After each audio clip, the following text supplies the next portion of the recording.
অনেকে বলতেছে আর্জেন্টিনার প্রথম পেনাল্টিটা নাকি হয় নাই। সো সিনারিও যদি আমরা দেখি, এই যে ওর পায়ে বল মানে ছেড়ে দিবে এমত অবস্থা, এই প্লেয়ারটা দেখেন অনসাইড পজিশনে আছে। এখন যদি আপনার চার্জটা খেয়াল করেন, আমি দেখাই, এই যে চার্জ করছে। এবার ফ্রন্ট ভিউ থেকে দেখেন ব্যাপারটা, ওই মারতে যাবে কিন্তু বল তো অলরেডি ওই দিয়ে ফেলছে এই প্লেয়ারের সামনে হচ্ছে বল, এই প্লেয়ারের পায়েও বল লাগবে, দেন হচ্ছে এই প্লেয়ারটা মানে পিছন দিক থেকে চার্জ করবে ওরে। আর ডিবক্সের ভিতরে যেহেতু চার্জ করে, মানে এটা ফাউল হয়, পেনাল্টি হয়, ওইটাই হয়েছে। দেখেন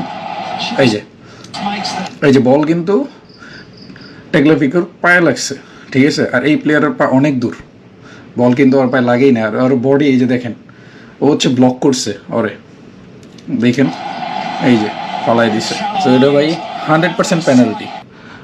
অনেক ফুটবল বোদ্ধা আবার বলতেছে এটা নাকি কোনো ফাউলই হয়নি, ঠিক আছে, এটা নাকি মিশরের গোলটা রবারি করে বাদ দিয়ে দিছে। ভাই এটা জীবনও মানে রবারি হয় নাই, কারণ আপনি খেয়াল করে দেখেন বল হচ্ছে যে লিজান্দ্রো মার্টিনেজের পায়ে বল, আর এই প্লেয়ারটা মিশরের হচ্ছে লিজান্দ্রো মার্টিনেজের পিছনে।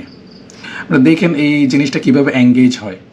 বেসিক্যালি হয় এই পা দিয়া আর এই পায়ে একদম পাড়া মারছে, যেটা একদম মানে অফেন্সিভ।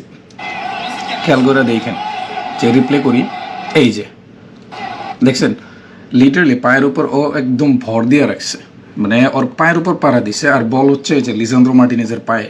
তো এইটা আবার ফাউল না হয় কেমনে? এটা 100% ফাউল। মানে এইসব যদি না বুঝেন তাহলে আসলে আর খেলা দেখার দরকার নেই। এই যে এইটা হচ্ছে মোহাম্মদ সালাহ। পর্তুজিল ফ্যানদের চিন্তা ভাবনা হচ্ছে বললে টান দিয়ে এখানে গেছে, যাওয়ার পর ওরা নাকি ফালাই দিছে, এটা নাকি ফাউল হয়েছে। যদি আপনি এটা রিপ্লে দেখেন তাহলে আসলে বুঝতে পারবেন যে অ্যাকচুয়ালি এটা কী হয়েছে। সালার এখানে নাকি পেনাল্টি হয়েছে, এটা হচ্ছে পর্তুজিল ফ্যানদের দাবি। আমরা যদি ভিডিওটা একটু রিপ্লে করি, আপনি খেয়াল করে দেখবেন বল হচ্ছে সালার পায়ে ফার্স্ট টাচ লাগার পর হচ্ছে আলভারেজের পায়ে বল লাগছে, বল লাইগা বল হচ্ছে সালার পিছনে চলে গেছে, সালা কিন্তু অ্যাটাক করতে আসছে, দেন হচ্ছে আলভারেজ আস্তে করে বেরোয়া চলে গেছে, হালকা হয়তো পায়ে লাগছে, কিন্তু এটা ফাউল দিল উল্টা সালার জন্য ফাউল হইব। মানে এখানে যদি আলভারেজ পড়ে যেত, এটা উল্টা ফাউল পাইতো আলভারেজ। সো আমরা ভিডিওটা একটু প্লে করি, দেখেন এই যে বল সালার পায়ের পর বল কিন্তু এই যে আলভারেজের পায়ে লাগছে, দেখছেন আলভারেজের পায়ে লেগে বল এদিক চলে যাবে,